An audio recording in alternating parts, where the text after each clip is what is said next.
स्वागत है आपका। ब्रेक के बाद में स्पेशल रिपोर्ट में बात करते हैं उदयपुर की, जिसे झीलों की नगरी कहा जाता है, लेकिन यहां भी एवरीथिंग इन पॉलिथिन नजर आता है। फिर बात चाहे सब्जी की हो, फल की हो, कपड़ों की हो या फिर किसी और सामान की। साथ ही भविष्य को बर्बाद करने वाला जखीरा बेखौफ खरीदा जाता है और बेचा जाता है। लेकिन कमाल देखिए कि पर्यटन की भरमार होने के बावजूद पर्यटन से खिलवाड़ यहां भी जारी है।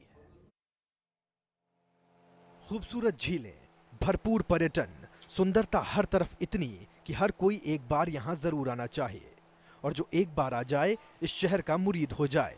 इसी को ध्यान में रखते हुए सरकार ने पॉलीथीन को राज्य में प्रतिबंधित करते हुए उसके उपयोग को कानूनी अपराध माना था। लेकिन उसके बावजूद आज भी धड़ल्ले से पॉलीथीन का उपयोग हो रहा है और कार्रवाई करने वाले जिम्मेदार अधिकारी जानकर भी अनजान हैं। उदयपुर में भी हालात कुछ ऐसे ही हैं। राज्य सरकार द्वारा पॉलीथीन प्रतिबंधित करने के बाद प्रारंभिक दौर में काफी कार्रवाई की गई, लेकिन जैसे जैसे दिन बीतते गए शायद अधिकारी कानून को भूल गए और लोग धड़ल्ले से पॉलीथीन का उपयोग फिर से करने लगे। ये तो फिर ये मतलब ले जाएगा कैसे, सामान कैसे ले जाएगा? अभी तो भी थैली मिलनी नहीं है। कपड़े की ये व्यापारी रखते हैं खाली आलू प्याज वाले, ये हम फ्रूट वाले खाली प्लास्टिक की थैली वापरते हैं। सब्जी खरीदनी हो या भगवान को चढ़ाने के लिए माला, किराने की दुकान से राशन खरीदना हो या फिर घर के लिए जरूरी सामान, पॉलीथीन सभी के लिए उपयोग में आ रही है। प्रतिबंधित पॉलीथीन पर कार्रवाई करने वाले अधिकारी अपने कार्यालय में बैठकर मजे कर रहे हैं। पिछले कई महीने से उदयपुर में पॉलीथीन उपयोग करने वाले लोगों पर कोई कार्रवाई नहीं हुई है, जिससे न तो दुकानदारों में भय है और न ही उपभोक्ताओं में। आम लोग भी मानते हैं कि पॉलीथीन का उपयोग हानिकारक है, लेकिन मजबूरी की दुहाई देते हुए वे इसका उपयोग करते नजर आते हैं। वहीं सरकार से मांग करते हैं कि पॉलीथीन की बजाय ऐसा अल्टरनेट रास्ता निकाला जाए जिसके मार्फत पॉलीथीन की पूर्ति हो सके। वो बहुत शॉर्ट है उदयपुर में और हर जगह, तो वो क्या मिल पाना संभव नहीं है। तो इस चक्कर में क्या प्लास्टिक थैलियाँ यूज़ करनी पड़ती है। प्लास्टिक थैलियाँ आसानी से मिल जाती है। आने वाले कस्टमर भी चाहता है ना तो साथ में सामान लेके आता है, ना ही कोई चीज़ लेके आता है जिसको हम उसको दे सके।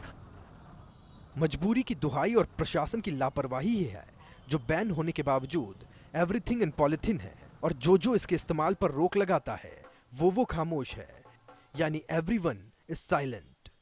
उदयपुर से कपिल श्रीमाली की रिपोर्ट। प्लास्टिक कैरी बैग्स के उपयोग पर सरकार ने करीब 3.5 साल पहले रोक लगाई थी। नियमों के तहत जुर्माने का प्रावधान भी किया गया था, लेकिन सब आदेश हवाई हो गए। पर्यावरण संरक्षण अधिनियम 1986 की धारा 5 में प्रदत्त शक्तियों का उपयोग करते हुए 1 अगस्त 2010 में राज्य सरकार ने प्लास्टिक कैरी बैग्स के उपयोग पर पूरी तरह से रोक लगाई थी। इसके निर्माण, भंडारण, खरीद और बिक्री पर भी प्रतिबंध लगा दिया गया था। लेकिन इसके बावजूद भी प्लास्टिक के इन कैरी बैग्स की बिक्री हो रही है और धड़ल्ले से रोजमर्रा के कामकाज में इनका उपयोग भी हो रहा है। इस व्यवसाय से जुड़े लोगों के मुताबिक तो हर रोज प्लास्टिक बैग्स बनाने वाली फैक्ट्रियां बढ़ती जा रही हैं और राजधानी जयपुर में भी इसके निर्माण के लिए कई फैक्ट्रियां हैं। चारों तरफ गुजरात हुई, जयपुर हुई, राजस्थान में हर जगह बन रही है थैलियाँ। ऐसी कोई वाली बात नहीं कि नहीं बन रही है। सब चोरी छुपे बना रहे, नई नई फैक्ट्रियाँ खोल रहे हैं। डेली का काम है। कोई 3 मशीन है तो 4 कर रहे हैं, 4 किए तो 5 कर रहे हैं। गवर्नमेंट में हिम्मत होनी चाहिए पकड़ने की। ऐसा कुछ भी नहीं है। आकर के ₹8-8 किलो में छोटे दुकानदारों से कंपटीशन करते हैं बड़े बड़े दुकानदार आकर के। क्या करेंगे बताओ आप? आपको लगता है मतलब ये पॉलीथीन जैसे वो की जाती है कि इसमें नुकसान होता है, इस पे ये होता है वो? ऐसा कुछ भी नहीं है। देखो जितने भी आइटम बन रहे सारे प्लास्टिक में बन रहे, A to Z। आदमी को जब बच्चा पैदा होता है और जब तक मरता है सब प्लास्टिक आइटमों में ही सारे कार्य हो रहे हैं। रोक को प्रभावी बनाने के लिए कई महकमों पर इसका जिम्मा है, लेकिन कोई इस पर बोलने को तैयार नहीं तो कोई खुद को बचाने में लगा है। लेकिन पर्यावरण को बचाने के बारे में ना तो प्रशासन सोचता नजर आता है और ना ही कानून का हो रहा उल्लंघन प्रशासन को नजर आ रहा है। तभी तो एवरीथिंग इन पॉलीथीन है। देखिए, पॉलीथीन के उपयोग की जो कार्रवाई है वो सीधे तौर पर निगम के द्वारा नहीं की जाती है, लेकिन जब भी प्रशासन द्वारा ऐसा अभियान चलाया जाता है, रोकने के लिए मुहिम चलाई जाती है, तो निगम इसमें एक सहयोगी की भूमिका निभाता है। वो जागरूक करने में भी निभाता है, और अगर निगम को अधिकार मिलते हैं तो दुकानों पर कार्रवाई करने के लिए भी निगम जो है इस तरह के अभियान चलाता है। लेकिन जो बनाने की जो कार्रवाई है, पॉलीथीन बनाने की कार्रवाई, वो प्रशासन के, जिला प्रशासन के स्तर पर की जाती है। और निश्चित रूप से पॉलीथीन से पर्यावरण को नुकसान पहुंचता है, और हम देखते हैं कि हमारे जो गाय हैं इनको भी बहुत नुकसान पहुंचता है। तो निश्चित रूप से इसके खिलाफ कार्रवाई होती रहनी चाहिए और समय समय पर ये अभियान चलता रहे, जिससे लोगों में जागरूकता बनी रहे। रोक के आदेशों को न मानने पर पर्यावरण संरक्षण अधिनियम के तहत 5 साल तक के कारावास या 1 लाख रुपए तक जुर्माना या दोनों सजाओं में दंडित करने का प्रावधान भी है। लेकिन ना तो इन सजाओं से किसी को डर लग रहा है और ना ही किसी को पकड़े जाने पर जुर्माने की चिंता सताती है। ये धड़ल्ले से बेरोक टोक खुलेआम प्रशासन की नजर के नीचे लोगों के हाथों में नजर आती है, और हथकड़ी का हाथों में जकड़े जाने का किसी को डर नहीं, तभी तो खुलेआम ये पॉलीथीन पर्यावरण की खूबसूरती को लगातार जकड़ रही है। रविकांत शर्मा के साथ दीपक व्यास, फर्स्ट इंडिया, जयपुर। तो देखा आपने, पॉलीथीन पर प्रतिबंध जहां बेअसर साबित हो रहा है, वहीं दैनिक उपयोग में आने वाली पॉलीथीन गायों के लिए मौत का सबब बन गई है।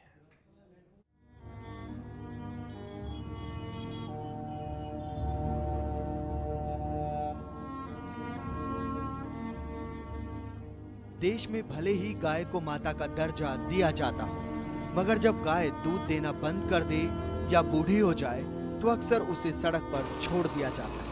जब भूखी गाय खाने की तलाश में कूड़े के ढेर पर मुंह मारती है तो निगल जाती है पॉलीथीन, क्योंकि हम सभी अक्सर खाने पीने का बचा हुआ सामान पॉलीथीन में बंद कर कर सड़क पर जो फेंक देते हैं। पॉलीथीन न सड़ती है न गलती है और गायों के पेट में इकट्ठी होने लगती है, जिसके चलते गाय तिल तिल कर मरने को मजबूर हो जाती है। हम चाहे अनचाहे रूप के अंदर जो अपनी सब्जियों में घर से जो निकला हुआ वेस्ट प्रोडक्ट होता है वो थैली के अंदर बंद करके सड़क पे फेंक देते हैं। भूखा जानवर सड़क पर खाने और चारे की तलाश के अंदर जब घूमता रहता है तो वो उस प्लास्टिक की थैली समेत चारे को खा लेता है। तो ये प्लास्टिक की थैली इनके शरीर के अंदर हजम नहीं होती हैं, उनका पाचन नहीं होता है और वो शरीर में एक ऑब्स्ट्रक्शन बन जाता है। गाय का पेट जब पॉलीथीन से भर जाता है तो वो चारा या खाना नहीं खाती और इस तरह मौत के मुंह में चली जाती है। ऐसे में अगर कोई तरीका गाय को बचा सकता है तो वो है कई घंटे तक चलने वाला ऑपरेशन। वो ऑपरेशन जो अगर कर भी दिया जाए तो इन्फेक्शन का खतरा बहुत ज्यादा होता है, क्योंकि जानवर इंसान की तरह सावधानी नहीं बरत सकता। हिंगोनिया गौशाला के इस पशु चिकित्सालय में ये वो लिस्ट है जो पिछले 10 महीने में गायों के ऑपरेशन किए गए, यानी गायों का ऑपरेशन करके उनके पेट से पॉलीथीन निकाली गई। और पॉलीथीन की मात्रा अगर आपको बताई जाए तो शायद आपको आश्चर्य होगा, यानी एक एक गाय के पेट से करीब 70 से 80 किलो तक पॉलीथीन निकाली गई है। कैमरा पर्सन रोहित शाह के साथ अशोक चौधरी, फर्स्ट इंडिया, जयपुर। और अशोक चौधरी मेरे सहयोगी जुड़ गए मेरे साथ, एक बार फिर से उनका रुख करते हैं, जानने की कोशिश करते हैं। अशोक, ये जो रिपोर्ट हम अपने दर्शकों को दिखा रहे थे, आपने इसकी पड़ताल की, जाना पहचाना, गायें मरती हैं, बीमार होती हैं, जिम्मेदार कौन? देखिए, गाय मरती हैं, बीमार होती हैं, इसके लिए जिम्मेदार सबसे पहले सिर्फ और सिर्फ आम आदमी है, और उसके अलावा जो लोग गायों के पालक हैं, यानी जो पशुपालक हैं, वो भी बराबर के जिम्मेदार हैं। क्योंकि जब गाय दूध देना बंद कर देती है उसको बाहर छोड़ दिया जाता है सड़क पर, चारी तलाश में, वो पॉलीथीन खा जाती है, उसके बाद तिल तिल कर मरने के लिए मजबूर हो जाती है। तो कहीं ना कहीं इसमें किसी दूसरे को दोष देने से पहले जो शहर के लोग हैं, जो आम नागरिक हैं, वो सबसे बड़े इसमें दोषी हैं। उनको कहीं ना कहीं इस चीज़ को समझना होगा कि उनकी जरा सी लापरवाही किस तरह से गाय की मौत का सबब बनती जा रही है।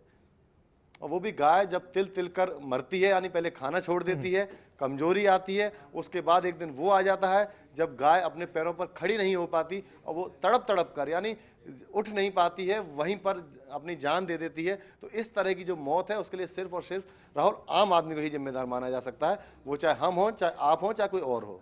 बिल्कुल अशोक, बहुत बहुत शुक्रिया आपका इस तमाम जानकारी के लिए। अशोक मेरे सहयोगी ये जानकारी हम तक पहुंचा रहे थे, और जैसा कि अशोक ने जिक्र भी किया कि हम खुद जिम्मेदार हैं, पूरा समाज जिम्मेदार है। चलते चलते बस यही कहेंगे, पॉलीथीन न थम रही है और ना पॉलिथीन का इस्तेमाल गली नुक्कड़ों पर रुक रहा है। माल बाजार हर जगह पॉलिथीन ही पॉलिथीन दिखाई दे रही है और अगर जुर्माना लगा दिया जाए या फिर जेल में बंद करने पर सरकार आ जाए तो मुझे लगता है, और कहना गलत भी नहीं है, कि पूरा देश जेल में होगा। स्पेशल रिपोर्ट में इतना ही। नमस्कार।